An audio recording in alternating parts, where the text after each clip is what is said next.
Hello and welcome everyone on this YouTube platform of IQ Civil's IS Academy. So this is Harshit Omar, and today in this session I'm going to discuss about the one of the most important issue of your international relations, okay, that is SCO Summit. As we all know that recently India has hosted the leaders of Shanghai Cooperation Organization for its annual summit. तो कुछ हम चीजें समझेंगे SCO के बारे में। Okay, India का इस बार मोटो क्या था एससीओ को लेकर, ये सारी चीजें हम समझेंगे। And India firmly rejects belt and road initiative of China and will also try to understand the evolving trajectory of the SCO and Indian dilemmas. Okay, तो आज के सेशन में हम काफी सारी चीजें एससीओ से रिलेटेड समझने वाले हैं जो कि काफी इंटरेस्टिंग है।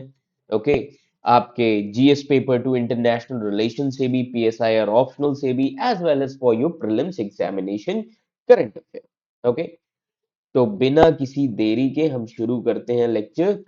सबसे पहले मैं आपको बता दूं, आप में से जितने लोग नॉर्थ ईस्ट में या all over India civil services की तैयारी करने का सोच रहे हैं, तो आईक्यू सिविल्स आईएएस एकेडमी के न्यू बैचेस शुरू होने जा रहे हैं। आप जल्द से जल्द एनरोल करवा सकते हैं। इस साल काफी अच्छे हमने ऑर्गेनिक रिजल्ट दिए हैं UPSC civil services examination. Okay, तो जल्द से जल्द आप सभी लोग एनरोल करवाएं। और बाकी जो लोग प्रिपरेशन कर रहे हैं या कोई पर्टिकुलर एरिया अगर उनका कमजोर है, सब्जेक्ट कमजोर है, तो वो आईक्यू सिविल्स आईएएस एकेडमी के ऑनलाइन लाइव मॉड्यूल कोर्सेज भी ज्वाइन कर सकते हैं। ओके, तो आप इन नंबर्स पर कॉल कर सकते हैं और किसी भी इंफॉर्मेशन से रिलेटेड सिविल सर्विसेज की आप जानकारी ले सकते हैं। टेस्ट सीरीज से लेकर mentorship programme, NCERT courses, GS courses, सारी चीजें अवेलेबल हैं आईक्यू सिविल्स आईएएस एकेडमी में। और सबसे खास बात, आईक्यू सिविल्स आईएएस एकेडमी इस साल सभी बच्चों के लिए फाइनेंशियल कंस्ट्रेंट्स को ध्यान में रखते हुए बिल्कुल एक लिमिटेड फीस में आप सभी के लिए कोर्सेज लेकर आया। तो जल्द से जल्द इन ऑफर का लाभ उठाएं और अपनी तैयारी को, अपनी प्रिपरेशन को एक नई डायरेक्शन दें। क्लियर?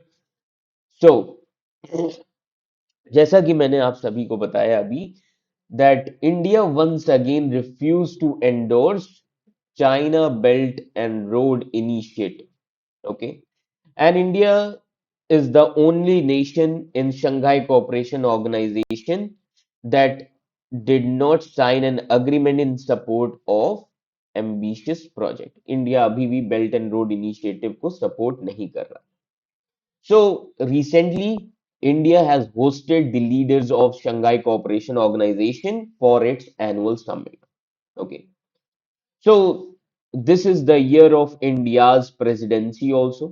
Okay, ये साल इंडिया की प्रेसिडेंसी का भी। अब आपसे प्रीलिम्स में पूछा जा सकता है, प्रीलिम्स में क्वेश्चन कैसे, SCO presidency.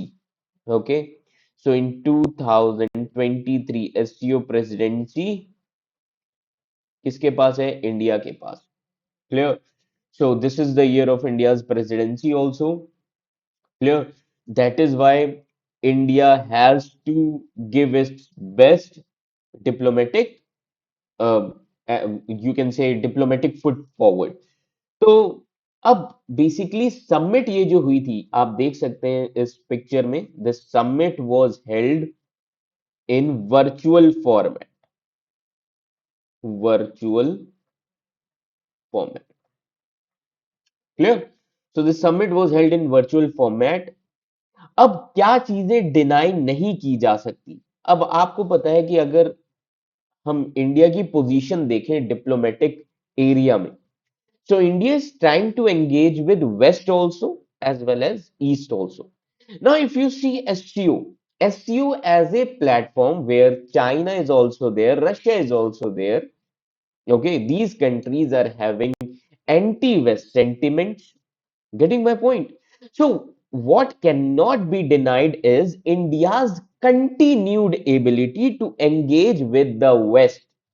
Okay, so on the one hand, India is continuously engaging with the West, and on the other hand, India is engaging with the platforms like Shanghai Cooperation Organization, which includes members like anti-West having foreign policy orientation like Russia and China.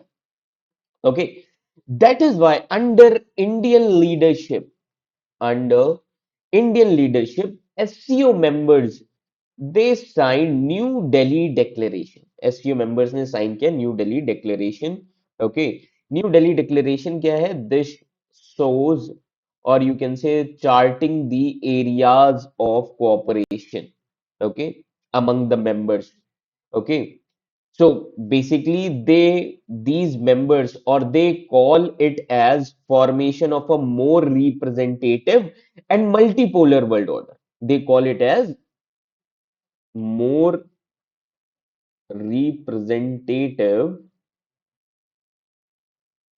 and multipolar world order. Getting my point? Okay. So there are various areas of cooperation. Cooperation in terms of extremism, cooperation in terms of terrorism, cooperation in terms of pandemic environment, okay, connectivity, supply chain resilience, regional security, etc. Okay, तो ये सारे चीजें इस बार discuss की गई, areas of corporation. So ये था new Delhi declaration. Getting my point, these 6 areas of cooperation are there. अब इसके बाद क्या हुआ? There were two joint there were two you can say separate joint statements. अब ये सेपरेट जॉइंट स्टेटमेंट्स क्या थे? जो पहला इंडिया का एम है वो क्या इंडिया ने रखा कि जो रेडिकलाइजेशन है इसको काउंटर करना है. अब ऐसा क्यों कहा? रीजन है the rule of Taliban is there in Afghanistan and Afghanistan is a neighbouring state with Central Asia region. Getting my point? तो इस्लामिक रेडिकलाइजेशन होने से रोकना है. तो जो रेडिकलाइजेशन है, ओके, उसको काउंटर करना है. Getting my point? ताकि एक्सट्रीमिज्म, रेडिकलाइजेशन, टेररिज्म जैसे इश्यूज सामने ना आए. And second important thing is digital transformation, because 21st century is a century of digitalization. Okay, so both these issues are central to Indian concern. ये जो दोनों issues हैं, these are central to Indian concerns. Getting my point? Okay. तो अब कैसे Indian concern से related है? अगर आप काउंटरिंग रेडिकलाइजेशन देखो, ओके, ये इंडिया के लिए कंसर्न कैसे? Because radicalisation is a core security challenge. Security challenge for India. Getting my point? कैसे कोर सिक्योरिटी चैलेंज है? Because India is dependent on natural resources, and Central Asia as a region is full of natural gas resources. Okay, so India is dependent on Central Asia. Getting my point? तो इसीलिए याद रखिए कि ये जो पहला challenge है, तो अगर यहां पर रेडिकलाइजेशन होगा तो हमारा ट्रेड एंड कॉमर्स भी हैम्पर करेगा. Clear? Okay. And other issue is about the digitalization. अब अगर आपको मैं बताऊं, India as an exemplar, okay, India ने अभी रिसेंटली अपनी सक्सेस स्टोरी शेयर की है डिजिटल पेमेंट इंटरफेस से related, like UPI with other nation. Okay, तो यहां पर ये एक ऐसा एरिया है जहां पर इंडिया जो है एडवांटेज गेन कर रहा है, तो इसीलिए ये दो सेपरेट जॉइंट स्टेटमेंट्स बनाए गए।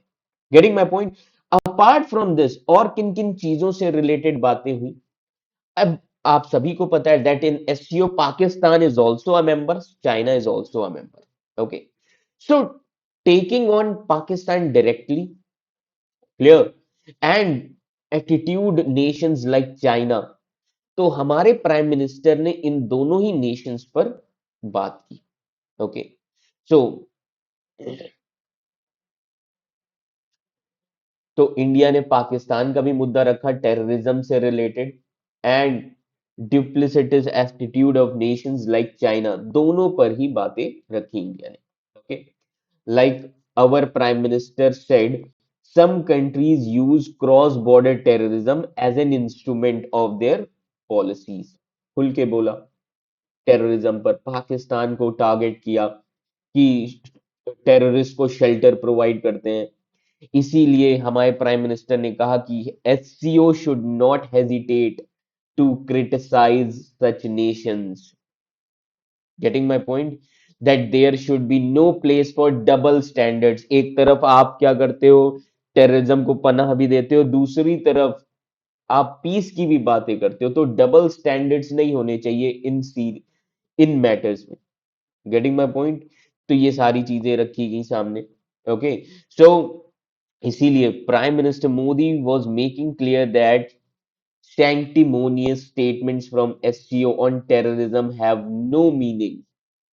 कि हम कोई भी स्टेटमेंट कर लें, उसका तब तक मतलब नहीं होगा जब तक पाकिस्तान को ये चीज फील नहीं कराया जाएगा। और ये कौन करा सकता है? Regional state, because foreign policy always starts from neighbourhood. Okay, ये याद रखिए। इसीलिए इंडिया का जो कमिटमेंट था कि एससीओ को इंपॉर्टेंट मैटर्स पर डिस्कस करना चाहिए। Getting my point? Okay, clear. तो इस साल की जो एससीओ की समिट रही वो काफी ज्यादा इंपॉर्टेंट। ओके, ये चीजें याद रखिएगा। क्लियर। तो अब इसी के साथ ही साथ और भी काफी सारी चीजें डिस्कस की गई, for example with respect to China. Okay, अब चाइना से रिलेटेड कौन कौन सी चीजों को डिस्कस किया गया? Okay, so with respect to China, territorial sovereignty is one of the most important issue। Battle on territorial sovereignty। Territorial sovereignty, if you see, Aksai Chin region, हमारे जो रिलेशंस है चाइना के साथ, हमारा बॉर्डर डिस्प्यूट है। Okay, Aksai Chin in Ladakh area, then in north east Arunachal Pradesh, then there are least disputed areas, some of the areas in Himachal Pradesh also as well as Uttarakhand also, जो आप में से काफी सारे लोगों को नहीं पता होंगे, but these are least disputed areas. Getting my point? देखो, अक्साई चिन इसलिए इंपॉर्टेंट है बिकॉज अगर चाइना को तिब्बत में एंटर करना है तो अक्साई चिन की जरूरत पड़ेगी, इसीलिए चाइना अक्साई चिन को किसी भी हाल में छोड़ नहीं सकता। Getting my point? Arunachal Pradesh के साथ इश्यू क्या है? Because China considers Arunachal Pradesh as southern Tibet. Getting my point? तो हमारे जो इश्यूज हैं चाइना के साथ with respect to borders, that is territorial sovereignty and connectivity से रिलेटेड, तो इंडिया ने इस बार हाईलाइट किया that we need strong and better connectivity. Okay, not only enhances mutual trade but also foster mutual trust. दोनों nations के बीच में म्यूचुअल ट्रस्ट होना जरूरी है because both India and China are giant nations of Asia. Okay, that is why India also said that it is essential to uphold the basic principles of SCO charter। कि हमें SCO के charter के जो values हैं, जो principal है जिन पे SCO बनाया गया है, उनको अडेयर करना चाहिए। We need to respect the sovereignty and regional integrity of member states. Getting my point? Okay, तो अब इसी के साथ ही साथ India also criticized Belt and Road Initiative। India refused to sign the paragraph supporting belt and road initiative in new Delhi declaration. India ने new Delhi declaration जो sign किया उसमें बेल्ट एंड रोड इनिशिएटिव पर साइन नहीं किया। इंडिया ने कहा कि हम बेल्ट एंड रोड इनिशिएटिव की स्ट्रेटजी से बाहर रहेंगे।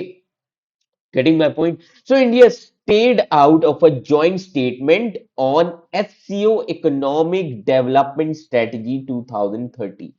India is se bahar. Okay. India refused to sign the paragraph. Okay. Supporting Belt and Road Initiative in this declaration. And India stayed out of joint statement on SCO Economic Development Strategy 2030. Okay. So India ने फिर से एक बार refuse कर दिया, India ने belt and road initiative को। उसके अपने रीजंस हैं, अभी मैं आपको बताऊंगा क्यों ऐसा हुआ है। ओके।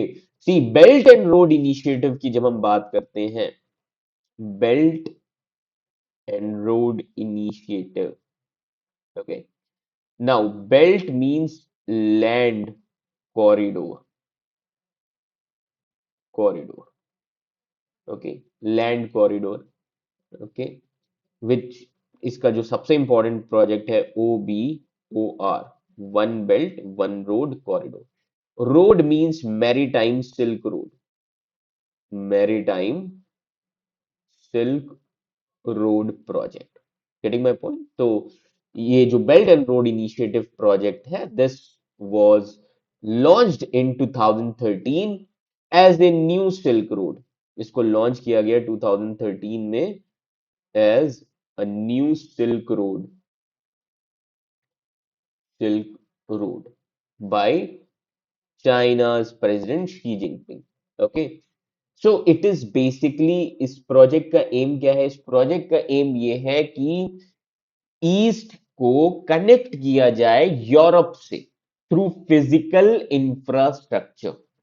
अब इस प्रोजेक्ट का एम क्या है?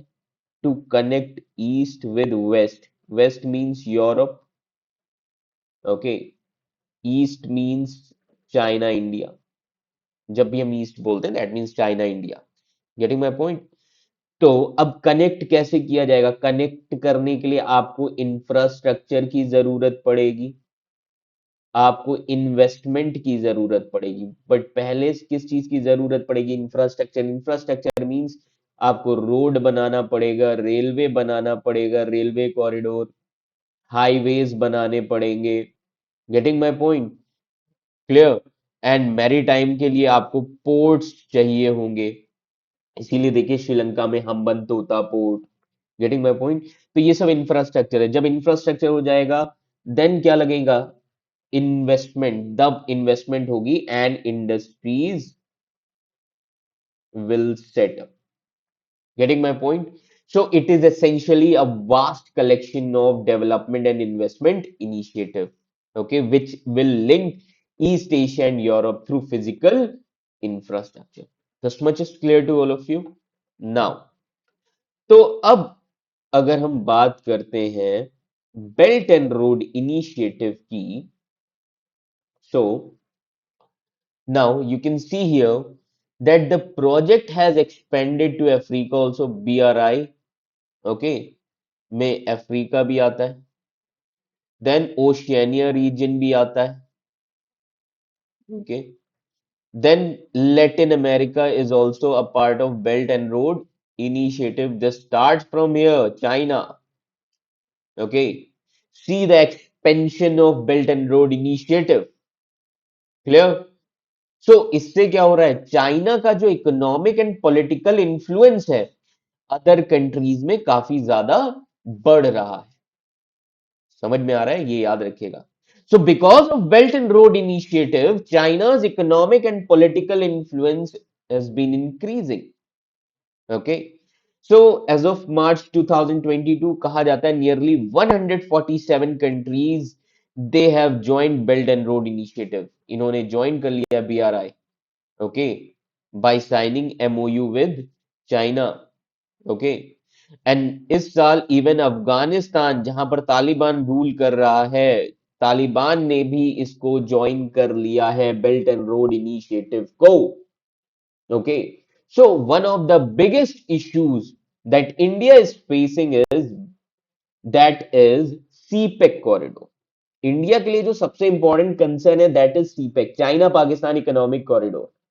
अब ये शुरू कहां से होता है? अब आप देख सकते हैं ये कश्मीर का एरिया है।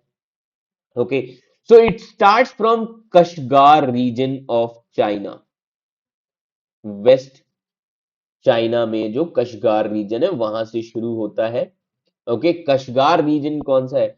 कशगर ये कहां पर है? शिनजियांग प्रोविंस में, Xinjiang province of China. Xinjiang region कौन सा है? जहां पर उइघुर मुस्लिम्स है, Uyghur Muslims. Getting my point? Uyghur Muslims. Okay, काफी ज्यादा इन्हें मारा जाता है। So Uyghur autonomous region, so it starts from Kashgar region, Xinjiang province, then from Kashgar region it enters into Gilgit Baltistan area. Then ये enter करता है Gilgit Baltistan area, PoK region में। ये इंडिया को सही नहीं लगता बिकॉज पीओके रीजन पाकिस्तान का नहीं है, डिस्प्यूटेड एरिया है। Getting my point? ओके, इससे इंडिया की सोवरिटी पर खतरा है, क्लियर, इंटरनल सिक्योरिटी पर खतरा है। So then it enters from Kashgar region to Gilgit Baltistan, then here, okay, as you can see here, Dera Ismail Khan, then Gwadar port. ये आप देख सकते हैं Gwadar port in Arabian Sea. So Gwadar port के थ्रू चाइना को एक्सेस कहां पर मिल रहा है? अरेबियन सी में, Arabian sea. Getting my point? अब ये ग्वादर रीजन कहां पर है? बलूचिस्तान प्रोविंस, बलूचिस्तान। ओके, अब ये जो बलूचिस्तान एरिया है, इंसर्जेंसी का एरिया है। Balochistan people did not like Pakistan government. Getting my point? Okay, तो ये चीजें ध्यान रखिएगा, क्लियर। तो बेसिकली इंडिया का कंसर्न क्या है? इंडिया का कंसर्न है ये पीओके रीजन में जो एंटर करता है ये project, clear, Gilgit Baltistan area. Clear everyone? तो इसीलिए इस साल prime minister, Indian prime minister ने हाईलाइट किया है एससीओ समिट में that all the SCO members they should go for boosting connectivity.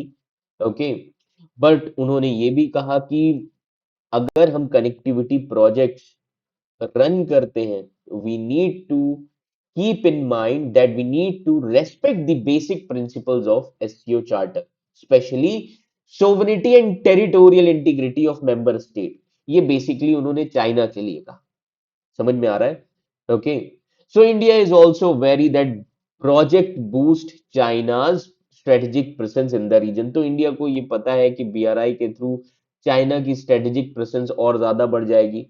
Okay, तो अगर इंडिया ज्वाइन करता है बेल्ट एंड रोड इनिशिएटिव, तो कहीं ना कहीं इंडिया पर भी डेब्ट ट्रैप डिप्लोमेसी का खतरा हो सकता है। इसीलिए इंडिया ने belt and road initiative project को ज्वाइन नहीं किया, क्योंकि बहुत सारे, ऑलमोस्ट बहुत सारे जो रीजन है like Sri Lanka, Africa region, they are facing डेब्ट ट्रैप डिप्लोमेसी। ओके, ये याद रखिएगा। तो अब आप कहेंगे कि सर सिर्फ इंडिया ही रिजेक्ट कर रहा है बेल्ट एंड रोड इनिशिएटिव को। No, India is not the lone voice against belt and road initiative.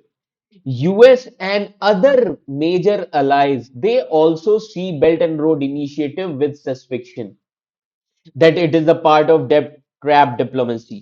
Okay, इससे कहीं ना कहीं वेस्टर्न इंटरेस्ट को भी थ्रेट पहुंच रहा है, clear.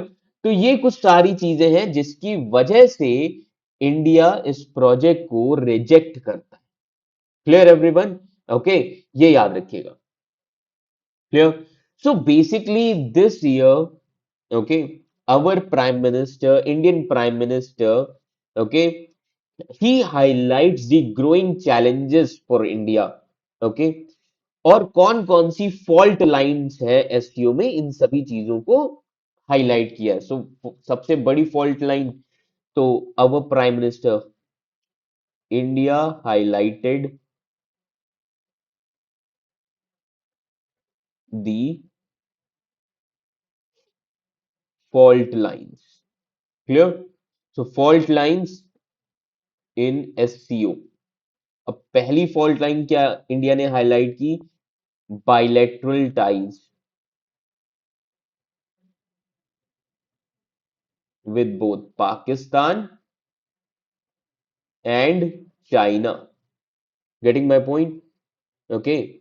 Because they try to shape the, or you can say they try to shape the challenge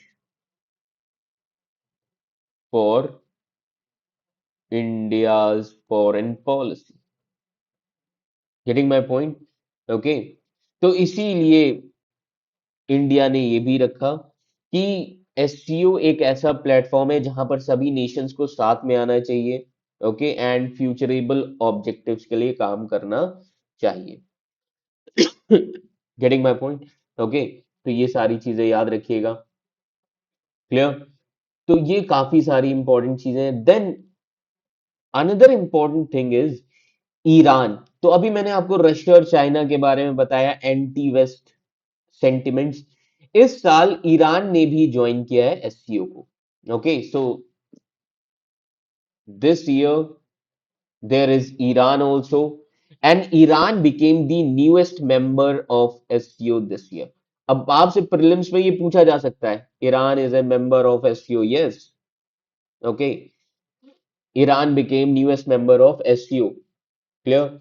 So there has been a lot of discussion about an emerging Russia China Iran axis, जैसे quad है इधर, India, US, Japan, Australia. Clear? वैसे ही इधर Russia, China, Iran access. अब India जो है, India एक ऐसा प्लेयर है जिसको वेस्ट के साथ भी मैनेज करना है और इनके साथ भी मैनेज करना है। तो इंडिया का जो रोल है वो as a balancing player. Getting my point? So there has been a lot of discussion about an emerging Russia China Iran axis in the west. Okay, so Russia and China, they have found an important partner. इन्हें important partner मिल गया, कौन? Iran. Okay, इन अब Iran ने waste के against में collision form कर लिया Russia China के साथ। Okay, so for India SCO जो है वो काफी इंपॉर्टेंट है। एससीओ इंडिया के लिए इंपॉर्टेंट क्यों है? This shows the importance of SCO for India. अब इंडिया के लिए एससीओ क्यों इंपॉर्टेंट है? Now if you C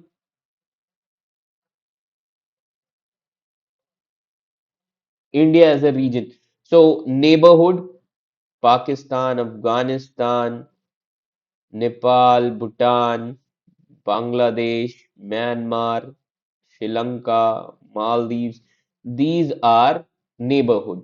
neighbours के बाद जो हमारा रिलेशन होता है, नेबर्स की neighbour, they are called as extended neighbourhood.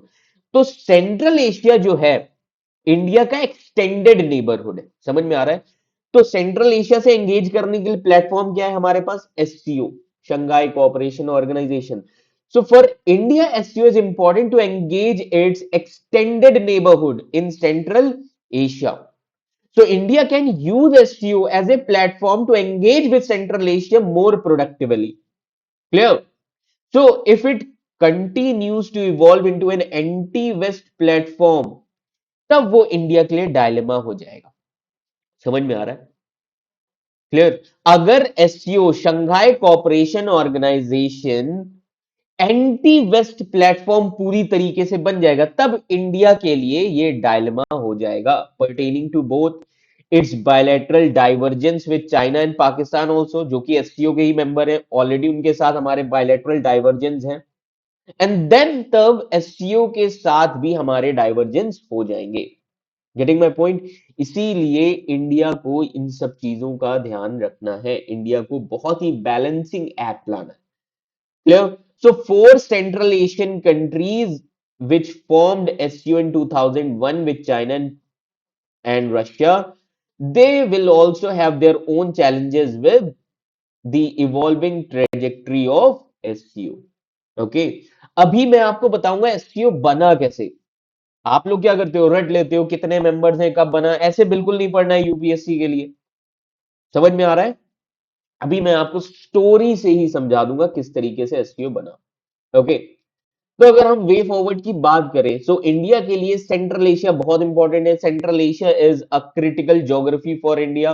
Okay, where India's engagement is evolving. Okay, तो अगर जो अभी चल रहा है प्रेजेंट ट्रेंड एससीओ का कंटिन्यू रहेगा, तो India will have to invest far greater diplomatic energy. Okay, अगर एससीओ पूरी तरीके से एंटी वेस्ट हो जाएगा, तब इंडिया को अपने बायलैटरल सेंट्रल एशिया नेबर्स के साथ बायलैटरल रिलेशन स्ट्रॉन्ग करने होंगे। ओके, ये याद रखिएगा। तो काफी ज्यादा ध्यान देना है इंडिया को कि बिल्कुल भी एंटी वेस्ट ऑर्गेनाइजेशन ना बने एससीओ। क्लियर? तो अब सबसे पहले मैं आपको बताऊंगा कि एससीओ बना कैसे। क्लियर? तो इसके लिए आपको थोड़ा आईआर समझना पड़ेगा, जो कि काफी जरूरी है आप सभी के लिए। Okay, now India got its independence on 15th August 1947. People Republic China was created in October 1949. Okay, now India opted for a closed economy at that time. Closed economy. Getting my point? China, communist nation, again closed economy. Clear?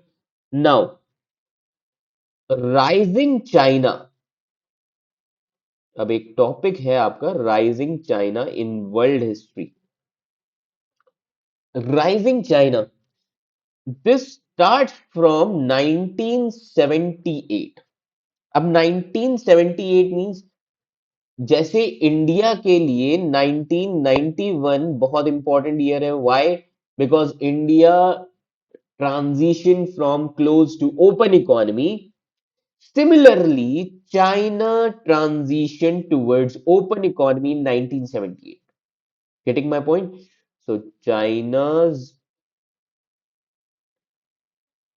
transition towards open economy. Open economy means China became capitalist country. China became capitalist country. Getting my point? अब open economy जब China बना, तो अब industrialisation शुरू होगा China में। Getting my point? अब economic growth के लिए काम करना पड़ेगा। क्लियर? तो अब चाइना जब कैपिटलिस्ट इकोनॉमी बना, तो China has created various institutions. China created institutions and regulate for sustaining capitalist economy. Okay, because China ने ओपन इकोनॉमी की, तो उसके लिए अब आपको रेगुलेटरी इंस्टीट्यूशंस भी ओपन करने होंगे। तो अब चाइना क्या शुरू करेगा? Industrialisation. Industrialisation. Now this industrialisation needed what? Industrialisation के लिए ऑक्सीजन क्या है? Resources, raw materials. तो इसके लिए ऑक्सीजन क्या है? ऑक्सीजन है raw materials. Raw materials. Getting my point? तो अब चाइना को रिसोर्सेज की जरूरत है 1978 के बाद से। तो चाइना ने एक स्ट्रेटेजी अडॉप्ट की। कौन सी strategy? Outward strategy. Outward strategy. अब ये आउटवर्ड स्ट्रेटजी क्या है? Okay, so we need to understand this. I hope this much is clear. I hope आप सभी ने इतना नोट डाउन कर लिया होगा। जितने लोग जिन्हें ये चीजें नहीं पता, ये नोट डाउन करो, तभी तुम्हें आज का न्यूज़पेपर समझ में आएगा, अदरवाइज नहीं समझ पाओगे। नोट डाउन किया अगर ये।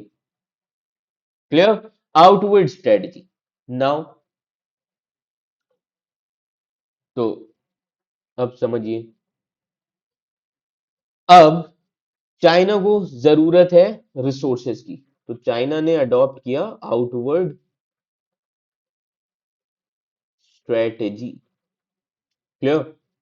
तो चाइना नीडेड रिसोर्सेज। ओके, अब रिसोर्सेज की जरूरत किस लिए? China need resources.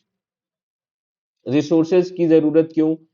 For economic growth, economic growth, industrialisation. क्यों? अब चाइना ओपन इकोनॉमी बन चुका है। Getting my point? तो अगर अब सिंपल सा एक फॉर्मूला अडॉप्ट करो। मान लीजिए आपका घर है। क्लियर? अब आपके घर में मान लीजिए आपको चाय पीना है और आपके पास चीनी खत्म हो गई। क्लियर? तो आप सबसे पहले चीनी किससे मांगने जाते हो? अपने पड़ोसी से। है ना? यही होता है। तो इसी तरीके से अब नेशन को जरूरत है रिसोर्स की। क्लियर? तो अब वो नेशन किससे रिसोर्स मांगेगा? वो अपने पड़ोसी से मांगेगा। क्लियर? तो अब चाइना को जरूरत है रिसोर्सेज की। Okay, because economic growth. And China की इकोनॉमी कैसी होगी? Open economy. तो चाइना को रिसोर्स वही देगा जिस नेशन की ओपन इकोनॉमी होगी। क्लियर? तो अब चाइना अपने बाहर, याद रखिएगा, अपने बाहर कंट्रीज देखेगा। क्लियर? तो अब कौन सी कंट्रीज है? Countries outside China. Countries outside China. अब यहां पर ज्योग्राफी का बहुत इंपॉर्टेंट रोल है, इसीलिए कहा जाता है मैपिंग करो। Okay, mapping always play important role in your international relations. तो सबसे पहले तुम देखोगे चाइना की नेबरिंग कंट्रीज को। तो चाइना का कौन सा नेबरिंग रीजन ओपन इकोनॉमी में है? South east Asia. तो चाइना बाहर देखेगा रिसोर्सेज कहां पर है, तो उसको दिखता है south east Asia. South east Asia.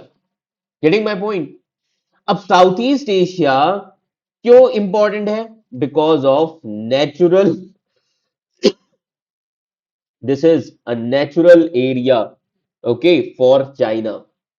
ये चाइना के लिए नेचुरल एरिया है, नेबरिंग एरिया है। दूसरी चीज सबसे इंपॉर्टेंट, साउथ ईस्ट एशिया में क्या है? Resource rich nations. Resource rich nations are there. Then important है चाइना के लिए, why? Because of neighbourhood. Neighbourhood, neighbourhood that means geographical proximity भी। Geographical proximity. Getting my point? And this area is having a platform also.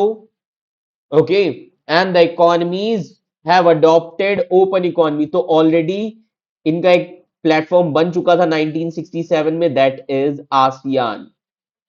ASEAN region already बन चुका था। And this is a platform for open economy. Platform for open economies engagement. तो अब China भी open economy हो गया, तो China भी इजीली एंगेज कर सकता है। Getting my point? ये याद रखिएगा। तो पहला रीजन, तो अब सब किसके साथ किसी के साथ एंगेजमेंट शुरू किया चाइना ने? साउथ ईस्ट एशिया के साथ।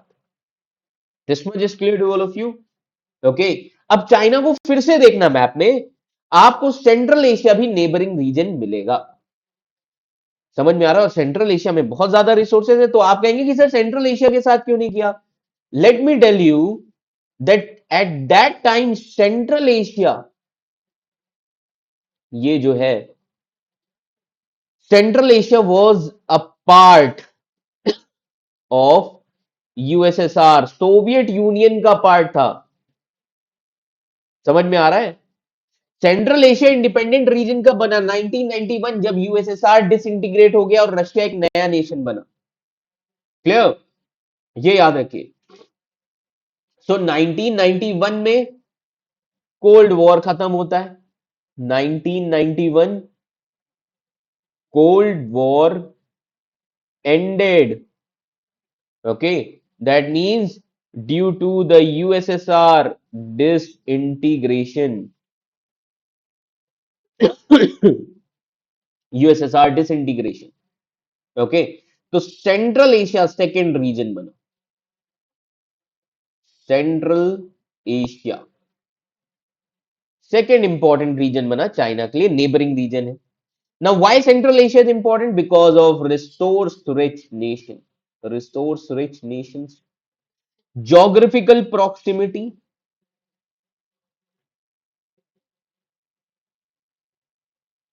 proximity. Okay. So after the end of Cold War, five new Central Asian republics were created. Five new Central Asian republics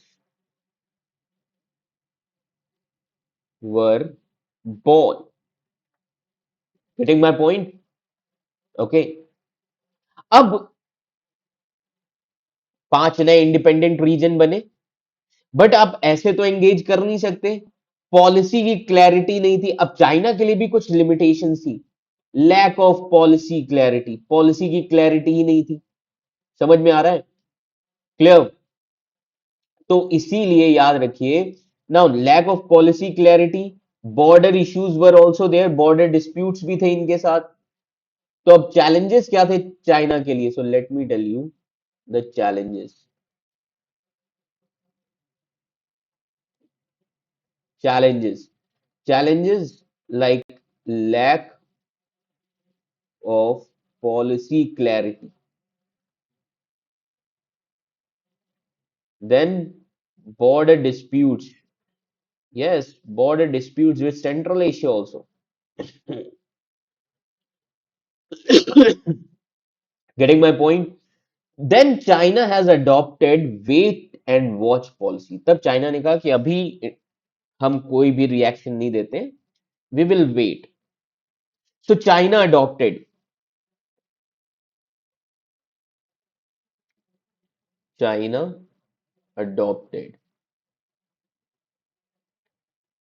wait and watch policy.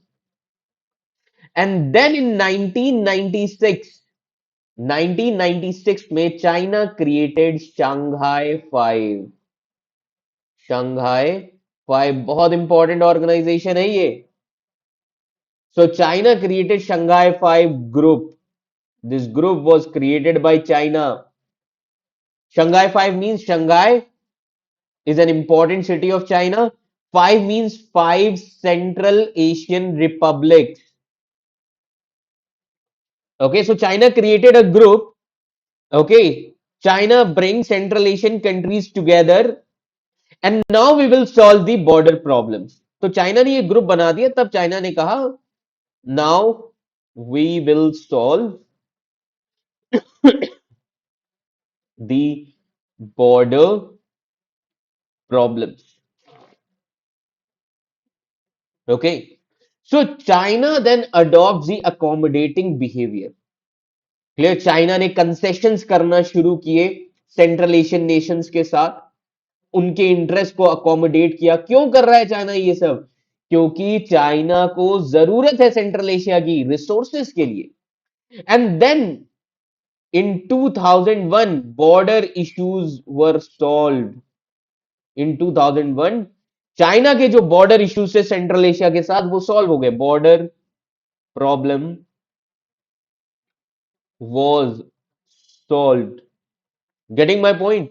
2001 में चाइना ने border problem solve कर लिया central Asia के साथ. Okay, now China realized that now that China will get resources from Central Asia. China will get access to resources. Okay, so that means my economic growth make sure that there is no competitor in the access to these resources. कि मेरे अलावा और कोई competitor नहीं होना चाहिए इन resources को access करने में. समझ में आ रहा है? ये याद रखिएगा. एंड देन चाइना ने क्रिएट किया ऑर्गेनाइजेशन कॉल्ड एज एससीओ. तो ये जो शंघाई 5 ग्रुपिंग्स बना, चाइना ने क्या किया, चाइना ने इस ग्रुपिंग का नेम चेंज कर दिया, और इस ग्रुपिंग, ओके, एंड चाइना ने इस ग्रुपिंग का नाम रख दिया SCO, Shanghai cooperation organisation. Getting my point? Shanghai cooperation organisation. तो इस तरीके से एससीओ बनाया गया 2001 में। क्लियर? तो China renamed Shanghai 5 to SCO. अब इसमें नया क्या था एससीओ में? Shanghai cooperation organisation. यहां पर अब चाइना को अपनी रिसोर्सेज को सिक्योर करना है, तो मिलिट्री पर भी फोकस होगा। तो China created SCO in 2001। Getting my point? So under this, China will enhance military capability. China will enhance military capability. Getting my point? Okay. So China will provide Central Asia military capability. That means China will provide military equipments. Military equipments. Okay. And then gradually it will become military market. ये क्या बन जाएगा? Military market. Clear? So China from here began. तो China क्या provide करता है Central Asia में? आप सेंट्रल एशिया के साथ रिलेशन देखो। चाइना, ओके, चाइना को क्या मिलता है यहां से? चाइना को मिलता है रिसोर्सेज। और चाइना क्या प्रोवाइड करता है? Military equipments, military weapons. तो चाइना के लिए सेंट्रल एशिया क्या हो गया? Military market. तो सेंट्रल एशिया चाइना के लिए क्या है? Military market. Getting my point? समझ में आ गया? ओके, इस तरीके से चीजों को पढ़ना है। ओके, बिल्कुल इजी वे में चीजों को समझो। क्लियर? ये याद रखिएगा। सो नाउ, सो एसटीओ के बारे में अब मैं आपको थोड़ा बता देता हूं। एसटीओ हालांकि आप जान ही गए। सो एसटीओ क्या है? एसटीओ, तो अब तुम्हें पूरी कहानी पता है। क्लियर? अब आपको पूरी कहानी पता है। अब आप बहुत आसानी से चीजों को समझ सकते हैं जब आप कॉन्सेप्चुअल क्लैरिटी पर ध्यान देते हैं। क्लियर? नाउ, तो एसटीओ की अगर हम बात करें, एसटीओ क्या है? It is a permanent inter governmental international organisation and it was created in 2001। Then STO का चार्टर बनाया गया 2002 में। Okay, values, rules and regulations लिखे गए, एंड देन इस चार्टर को इंप्लीमेंट किया गया 2003 में। अब एससीओ जो है एक Eurasia, Eurasia means if you see central Asia and Russia, तो कुछ रीजन्स यूरोप के भी पार्ट है और कुछ एशिया के भी, दैट इज वाई हम इसे यूरेशियन यूज करते हैं। तो it is a Eurasian political, economic and military organisation जिसका एम है to maintain peace, security and stability in the region. Clear? अब वेस्ट इसको किस तरीके से देखेगा? वेस्ट ने इसको देखा कि नेटो को काउंटर करने के लिए एक ऑर्गेनाइजेशन बनी है SCO. So it is seen as a counter weight to NATO. It is a 9-member economic and security bloc, and it has emerged as one of the largest trans-regional international organization. Clear? अब STO की दो official languages हैं, Chinese and Russian. Permanent bodies हैं दो। STO का secretariat कहां पर है? बीजिंग में, Beijing China. And executive committee of regional anti terrorist structure, ये कहां पर है? Tashkent region, central Asia. Okay, chairmanship जो मेंबर स्टेट है उन्हीं में ईयर बाय ईयर रोटेट होती है। क्लियर? ये याद रखिएगा। तो शंघाई 5 को ही रिनेम किया गया एससीओ 2001 में। Getting my point? तो ईरान इस साल एक नया मेंबर बना है, इंडिया एंड पाकिस्तान मेंबर बने एससीओ के 2017 में। गेटिंग माय पॉइंट, ये याद रखिएगा। तो ये था एससीओ के बारे में, और कुछ चीजें हमने समझी बेल्ट एंड रोड इनिशिएटिव के बारे में। क्लियर? तो इस साल इंडिया ने होस्ट किया SCO leaders summit in a virtual format. So I hope आपको ये सेशन काफी अच्छा लगा होगा, और जो आपके डाउट्स होंगे इस न्यूज से रिलेटेड वो क्लियर हो गए होंगे। ओके, आपको चीजें समझ में आई होंगी। तो आईक्यू सिविल्स आईएएस एकेडमी पे हमारा एक ही एम है कि आपके कॉन्सेप्ट्स को पूरी तरीके से क्लियर किया जाए। Okay, once you are able to understand the concept, okay, then आप सभी के लिए काफी इजी हो जाएगा सिविल सर्विसेज की प्रिपरेशन। क्लियर? तो फोकस हमारा रहता है कि आपके कॉन्सेप्ट्स को क्लियर कराया जाए, और जो यूपीएससी और एपीएससी की डिमांड है उसको पूरा किया जाए। क्लियर? तो इस लेक्चर से रिलेटेड आपको पीडीएफ हमारे टेलीग्राम चैनल पर मिल जाएगा, और जल्द से जल्द एनरोल कराएं हमारे अपकमिंग बैचेस में, जितने लोग तैयारी करने का सोच रहे हैं। जो लोग घर से नहीं आ सकते, ओके, या आने में दिक्कत है, फाइनेंशियल प्रॉब्लम है, वो लोग हमारे ऑनलाइन मॉड्यूल कोर्सेज या ऑनलाइन बैचेस भी ले सकते हैं। ओके, तो अब आईक्यू सिविल्स आईएएस एकेडमी में डिफरेंट डिफरेंट, अब ऐसा नहीं है कि आपका कोई पर्टिकुलर एरिया अगर कमजोर है तो आपको पूरा कोर्स लेने की जरूरत है, ऐसा नहीं है।